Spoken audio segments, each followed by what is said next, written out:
You're gonna get a very personalized presentation. Well, awesome. Gonna cater this to you tonight, and anybody who wants to watch it in the future. Okay. All right, so I'll just get started if that works. We basically prepared an overview of what we did, kind of the steps we went through, but then we wanted to make sure we focused in on the priorities that anybody making an application to the town of Ridgeway would help them make that application. So they understood how to find things in the code and also what some of the new application types are and what the process is. So we're going to go through all that. And then obviously, if you have questions or specific things you want to ask us, we will have open conversation. So that'll be great. So just a quick overview. Like I said, tonight we're going to go through a scope of the updates. We're going to review the new Chapter 7 layout. We're going to review the application processes that are proposed in the code and also get into questions and discussions. So kind of the primary objectives of this code update were started with the moratorium the town enacted last year. And we kicked off this project in October, wanting to clarify the zoning and the subdivision review process. While doing that, we found contradictions and also some duplications throughout the code. So what we did was we went ahead and we cleaned up parts that were relevant to zoning and subdivision regulations. And then the end goal was to create a new structure that can easily be updated. So as the town moves forward with future code amendments, they'll be easy to place into the code, almost like placeholders. So it's a new structure, which actually will work well for the community and the town staff in the future. And then what you'll see in the code is we basically go administration to procedures to standards, and that'll be explained throughout this. So just really quick, we started in September, lots of meetings with the Planning Commission. Community has been invited, a couple of meetings with Town Council. And what's important to note is that the first reading was last week on May 10th from Town Council. And then the second reading of the ordinance is scheduled for June 14th. And the effective date, if it's approved on June 14th, will be that this new code will be effective on July 14th. So that's the kind of important dates for anybody interested. Okay, so as stated, within each application type that is in the code, existing and new ones, there's always going to be a set of regulations, a set of review procedures, and also approval criteria. And approval criteria is what was kind of missing right now for some of them. And this is what is going to really help an applicant, because when they submit an application, they're going to know what is the town going to review this based on and what do I have to comply with. So that has now been cleanly inserted for all application types. And then, like I said, we found gaps that existed and we filled in with relevant information. And I'll give a few of those examples throughout this presentation. We also have a table that has a whole list of future code amendments. The town has this, and the town council will take a look at it and decide as they move forward with budgeting each year, which they want to prioritize. That list was actually had some insight from the public and also from the planning commissioners. So it was good to get a little extra ideas from the community on what should be continued to be updated in the future. Okay, so if someone opens Chapter 7 right now, they're going to see 8 different section numbers. And we're going to go through these, so I'm not going to read them on here. But I just kind of want to note there's 8 sections within Chapter 7. It's going to start with Section 1, which is general provisions. Section 2, Planning Commission, and Section 3, Board of Adjustment. These are pretty much as was written in the code. We did add, thanks to some public feedback, vested rights, and that is going to be important for people who have applications currently in the process. And so that vested rights has now been incorporated to provide more clear guidelines for those applications that are already in process and to reference that they would use the old code language. Planning Commission and Board of Adjustment are very self-explanatory, I think, when people look at them. So the big one is zoning regulations, Section 4. So a new addition to zoning is that instead of having to read through the zone districts, such as I-1 and I-2 and things like that, and finding specific performance standards related to odor for those zone districts, They've all been pulled out of the individual zone districts and they are now a town-wide one section, go read the performance standards. So it's a lot clearer to read. It's also a lot easier for people to understand what these general performance standards are. There wasn't a whole lot created for the town. It was primarily relocated from different zone districts. And then also in chapter 4, we have supplemental regulations, where it's very similar to performance standards, but these are a little bit more topic oriented, such as accessory dwelling units. Each one has a set of regulations now that are in alphabetical order, so very easy to find. The green ones are new, or the new ones? You got it, correct. Yep, so the green ones are new ones that were added. Some of these were relocated from the building and licensing chapters also, and language was pulled out of those chapters of the town code and put into here because they're more relevant to zoning. So those are just a general list of, if somebody wants to, let's say that development included fences, they know to go to supplemental regulations and also read the fence requirements. Then we get into table of uses. This is a newly created table in the code, and a lot of discussion was held over it. The town recognizes that a future code amendment will actually probably be to look at these uses and where they're allowed. But what was done so far was taking the existing zone districts, the existing uses allowed by right or by conditional use, and putting them all in this table. And so if you want to come into town and you want to have a microbrewery or distillery, you find that under food and beverage, and you scroll right across and you can see, hello, welcome. Hi. And you can scroll right across and you can see if it's a permitted right use, if it's a conditional use, and what. We are just kind of going through a brief overview of what's in there. That works. No more questions. Excellent. Thanks for joining us tonight. So the advantage of this is that it's really easy to see what uses are allowed by right or by conditional use. What it also brought to the town's attention is the things that they didn't necessarily realize were not allowed, where they actually thought they should be allowed. But part of the scope of this work was not to be creating new uses, taking existing uses and allowing them by right or by conditional use where they're not already in the code. So we basically took the existing uses and put them where they are today with a few modifications that the planning commission felt like made sense. So I want to note that you may look at this table in the code and think this doesn't make sense for what the town has right now in the zone district. And that is something that is going to be potentially looked at in the future. And you're welcome to bring comments to the town planning commission if you want, if they move forward with that in the future. And then another table that really helped make this a little bit easier for people when they're looking at the zone districts is this dimensional standards requirement. This is already in there. So I see the dog, so I know who's coming. Welcome.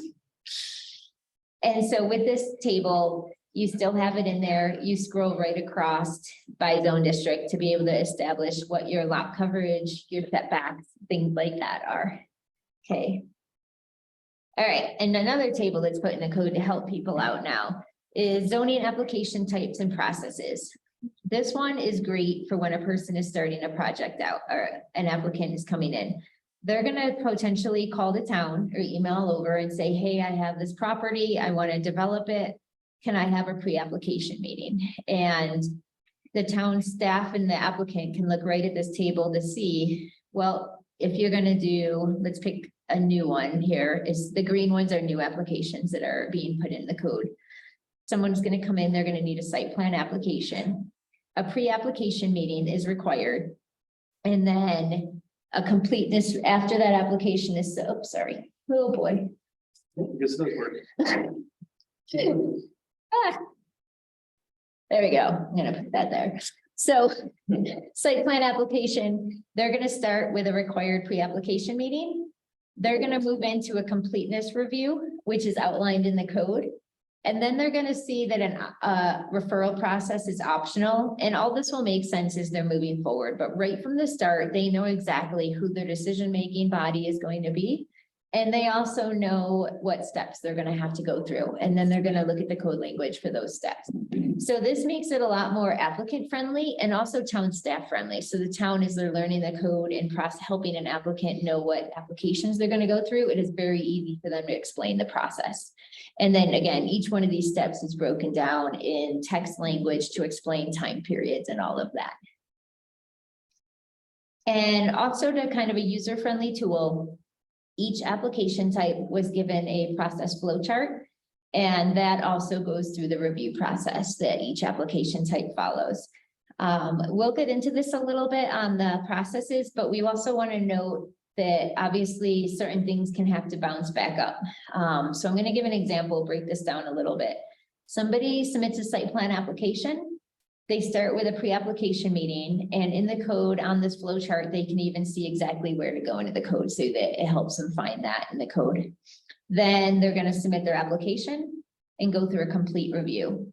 If it's incomplete, they're going to have to return back up to step 2 and resubmit the application. So it shows also the process of when you need to go backwards in time with your application based on you would receive a letter or an email or saying you're incomplete because of this, this, and this. So there's no question about what it is that is missing. So that is a basic overview of the new kind of user-friendly tools that were put into Section 4 zoning. Moving into Section 5, which is subdivision regs, very, very similar. The code language is outlined in the same exact organization. So you start with the general provisions and the process breakdown. You also have this application type chart table in there, so you can easily see the applications and what process you'll have to go through. And then you can also see as we go through there, I'm going to skip that. Most of that is all the same. For platting, we did want to recognize for subdivisions that you're going to start with a sketch plan, move forward to preliminary plat, go on to the construction, pre-construction plant meeting, and then go into the final plat. We did want to recognize that this is the process that is basically being used by the town right now. There's a lot of discussions held over the process, and this is what was really determined to be the best ideal process for the town of Ridgeway. So you have kind of this general overview of platting, and that's all broken down in that subdivision chapter of the code. And then moving into Section 6 for, okay, sorry. I think that was just clear. So this slide here is just clarifying the timing because we had questions from people throughout the process. So I think you all nodded your head, and I think you've heard some of these meetings. So I'm not going to go into it too much, but I'm happy to answer more questions on that part. Section 6 of the code. So you've gone zoning and you've gone subdivisions, and now you're looking at the planned unit development section. So again, this is not part of a subdivision. The planned unit development is a zone district classification. And this is the way it is, and it should always be, but it wasn't really clear in the existing language. So it's now clear by having its own section. And essentially, if an applicant is proposing a PUD, they're going to go through this section of code, and they're going to follow the application process that's under the PUD chapter of the code. With that, they are going to start by always submitting a PUD development plan and a PUD development guide. These are also the time when that applicant is saying to the town what flexibility to the underlying zoning they're hoping to get, and they're working that out in the narrative and the development plan. So when that gets through and it gets approved, that zone district, the zoning map for the town is basically going to have a hashed mark over it, noting that there is also a PUD overlay, and that's a separate set of zoning regs that the town has worked out with the applicant and has approved. And if things are not addressed in the PUD development plan, then you revert to the underlying zone that exists that you still have underneath your PUD. So this is how PUDs are and how they've been, but it has a lot more clarification to them and help explaining and making the process easier for people to understand if moving forward with a PUD. And one thing we did want to note that the town did put into the PUD section was that the process, you're basically rezoning it. So you're not dividing land yet. So you come in, you come up with this development guide and this concept plan, it gets approved. And then you're gonna come forward to the town to either split lots if you're gonna sell them, to subdivide them. Or you're gonna come in with a site plan review, because let's say you're gonna build one building and you're not going to be subdividing it. So PUD is giving you the zoning, and then you're gonna proceed with the development, whether it's a site plan and then building plans, subdivision process, depending on what the end goal of the applicant's project is. The town has put in PUD standards for affordable housing and installation of EV spaces. These are two topics that are extremely important to the town, and they're not in the code for all parts of the town. These are put in as requiring these with the flexibility that PUD standards allowed and the PUD plans allow. So if an applicant is coming through a PUD process, that's when right now in the code, they're going to have to look at the affordable housing requirements and the installation of EV spaces. And again, another chart is going to be in the code that outlines that application process. Okay, so section 7, we have a section 7 placeholder. You're not going to see affordable housing yet, because through this process, it was not at a point where the town is ready to just put language into the code and codify it. What the town's plan is there's a placeholder. There's some basics affordable housing standards that are kind of in the background on computers. And the town is going to move forward with discussions with the community and more discussions with planning commission and town council to really determine where affordable housing is going to go. So knowing that the town is going to move forward in the future with affordable housing standards, policies, regulations, we're not quite sure yet, but we have a placeholder under section 7. So that is there because it just makes sense of following the process of zoning, subdivision, PUD, affordable housing. But it will be a blank, nothing is in there at this point in time. And then section 8 is annexations. The annexation section was created and cleaned up and has gone through the attorney review. That is one that hasn't been discussed a lot because it went through the town attorney and had their okay. Planning commission had a few questions and the town attorney took a look at those specifically. With that, I'm going to pause from speaking and pass it over to TJ to go through the development review process. Yeah. Sorry. No, you're good. Good evening, everyone. So I'm TJ Lubeck with Community Planning Strategies and wanted to go through. So Katie gave a great overview of the structure of this, the document and where we're going. Now I wanted to kind of break it down into this process, kind of a high level. What's this setting up, right? Because there are some fundamental changes to the review process that are being recommended in here, or being implemented in here. So first, so this is the general process, if you will. Starts with annexation, goes into platting, and it's cyclical, and it kind of reverts on itself, but we try to put it in a linear fashion just to explain. So generally speaking, applications in the process go from annexation to platting, subdivision to rezoning, to site design and building, right? That's just kind of the progression of development. This orange box here shows what, the other box isn't on this one. That's an animation. There was. Okay, well, I'll go ahead and animate it myself. So this box shows the current PUD process in the current code. What it basically does is combines platting and rezoning together into one application. What we're looking to do, here for this animation. We're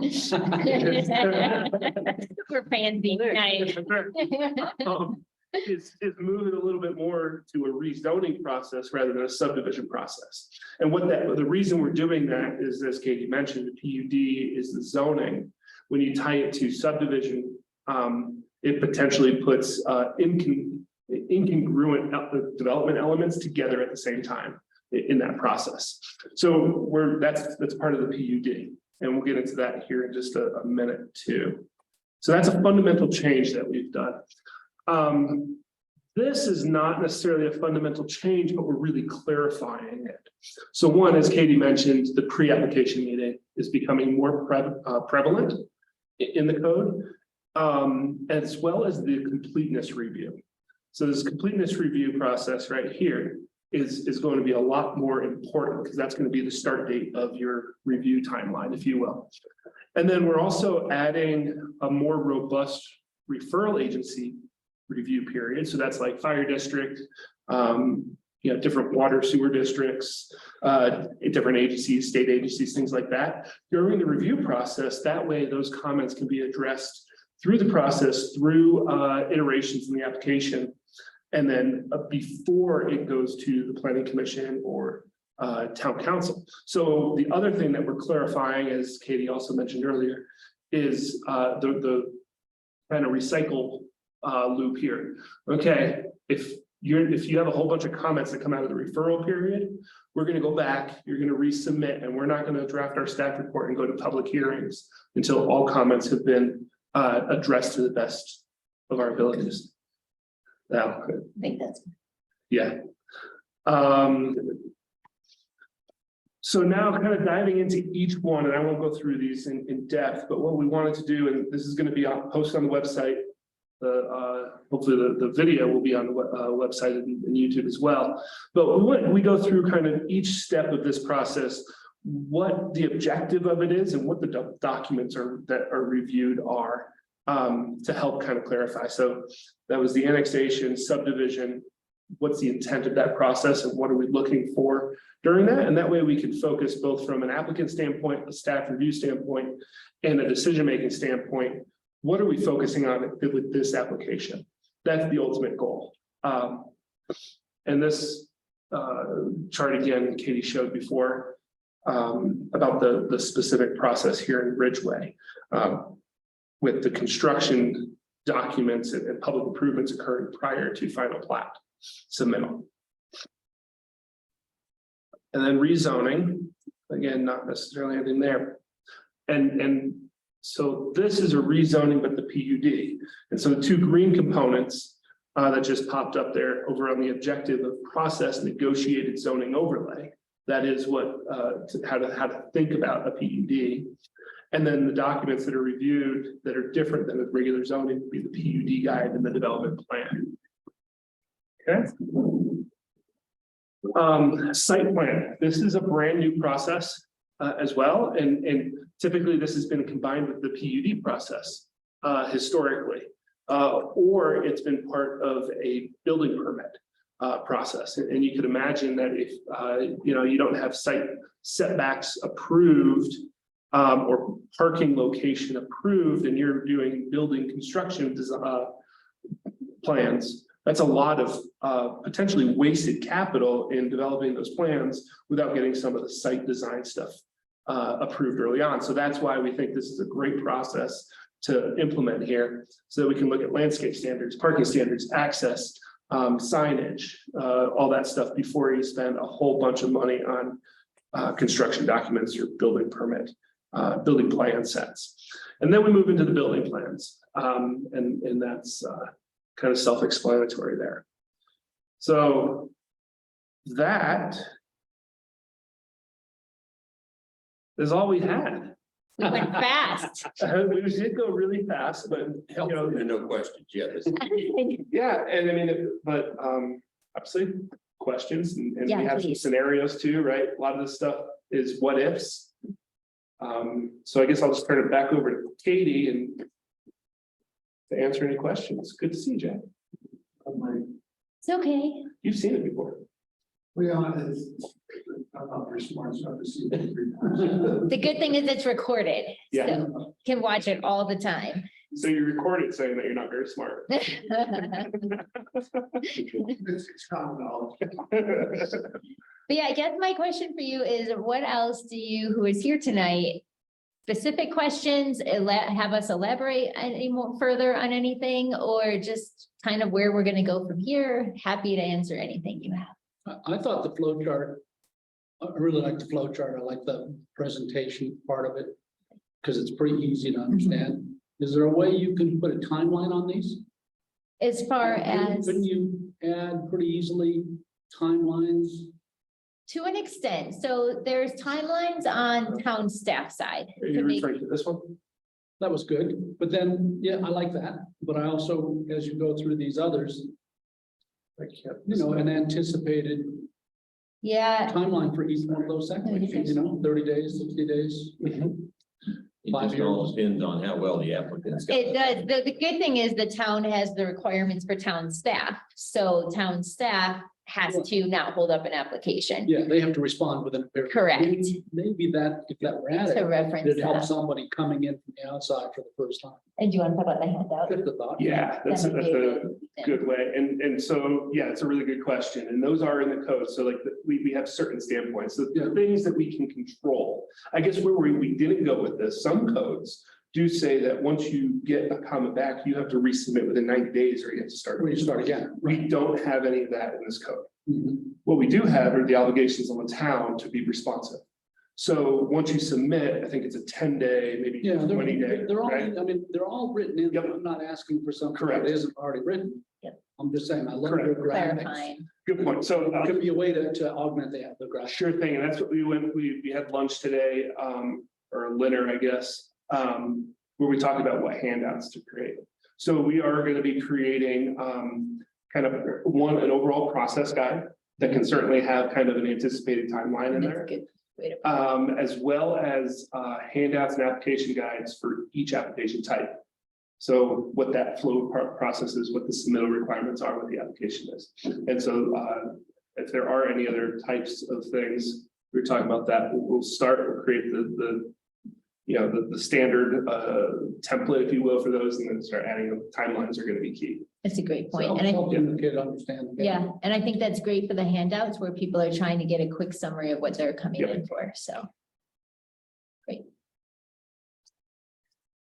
So I kind of missed it, maybe it sounded like, so on the site plan, you would submit a site plan after the property was zoned. So you started with like a future development property, if it's in the town already, so it's not doesn't mix, but it's in the town boundaries, doesn't really have any zoning other than FD. So you go ahead and zone it, and then after that, you would submit a site plan. The site plan would not be required for zoning. The site plan is gonna be for what you're gonna build, correct? Right. Mhm. So, but I've always seen a zoning application different than site. This is the last time I tried to zone, we started with, they wanted to see site plan. I don't know, that was a little bit different situation, a unique situation. But yes, in theory, a site plan is for one specific property that's being developed and constructed. It's a way to, if you think about it this way, to review construction documents. We'll go without going through a planning process too. Right, where utilities going and things like that. So it is separate from zoning. You don't need it with zoning and vice versa. So you could, so if you had a 5-acre site in the town of Ridgeway, you could have multiple site plans on it, Correct. right? It's fabulous. It's fabulous. Hopefully. You have a master site plan and then. Yep. more Phase it. specific Lot, what I would call lot specific. Mhm. Site plan. Yep. That's what you. Yeah, we've seen, like, if you will, like, not to use a bad example, but like say a 200 unit apartment complex with 5-6 buildings, right? That could be phased. So you could do like phased site plans. Fabulous. And the good thing is it usually speeds up the building review too, because so much Yeah. is already done, which is nice. Then when someone's coming in for that building permit, they've already had that full landscaping, parking, all that review is done. So, So in the past, we did that all through PDD. Or just building permit. So a great example to use is the fire station, the firehouse. That didn't go through any land use approvals. It got some variances. Yeah. But that went through a building permit process where we were looking at where's the parking going? What are your setbacks? How are you gonna meet this? We found a couple, that's where we found the property line that went through the middle of the building. And they had already done all of that structure, right? Yeah. Seems like it was already addressed and they had it figured out. They had a plan for it, but the town wasn't aware. Because we didn't have a way to get to there, right? So in theory, it slowed the process down by a couple of months. Because it happened. So they were already zoned, Yep, And they came in, and so their first step would be to correct. would flush out all those issues. Correct. So at the same time, you can run all of these concurrently. So hindsight being 2020 there, right? Yeah. They could do a lot consolidation, 2 variances and a site plan all together. And in theory, I don't want to go get too bonkers here, but they could also, at the same time, if they wanted to take on that risk, submit the building permits. Right? And so now you have everything running concurrently. Now approvals and issuances can't happen until the right order. But you have everything in the queue. And the whole package there, rather than being like, oh, shoot, we didn't catch this. Well, it's not for planning commission, it's nice to see them pull back. You know? Yeah, It's, that's been an issue, like, you know, development with people. Yeah. One peak a month, the next month you get nothing. What else? Anybody have anything else? Liking it. Good presentation, no, thank you. And I mean, but more to the point is the work that came up with a good presentation, it seems like it's pretty well thought through, so and there are always going to be hiccups, but it's at least the process is pretty well laid out, so. Maybe one last thing I'd say is that this is a working document, right? I can guarantee you, we didn't catch it all, we missed things, not because we were, you know, rushed through it or anything, but there's always things like, oh, didn't think about that. The beauty is that hopefully it's always being reviewed by planning commission, staff, the running list. And we actually are just finishing 3rd year in a row, a code we wrote 3 years ago, doing updates to, just because it happens. That's how you have to look at it. So I'm proud of it, what they're doing, this is what they should be doing. Our codes.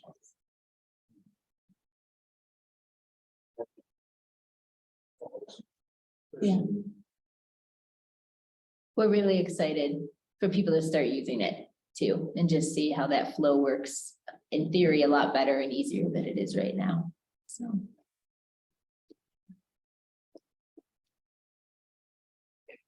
That's it.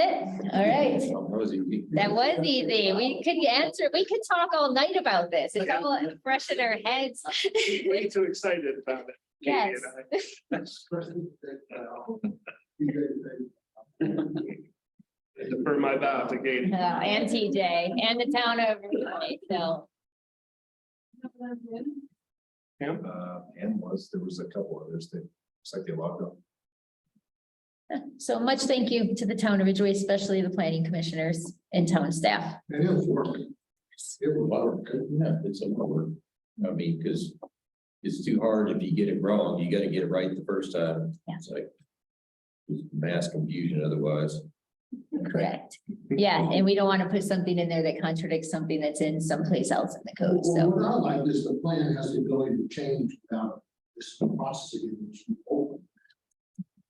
You know, and we're not perfect, we might miss something. Yeah. And things change. Yeah. You know, this is it. So I think the fact that we can more now is huge. Yes. Be great. All right, Thank you. thank you. Thank you for doing it. I can do that. Now,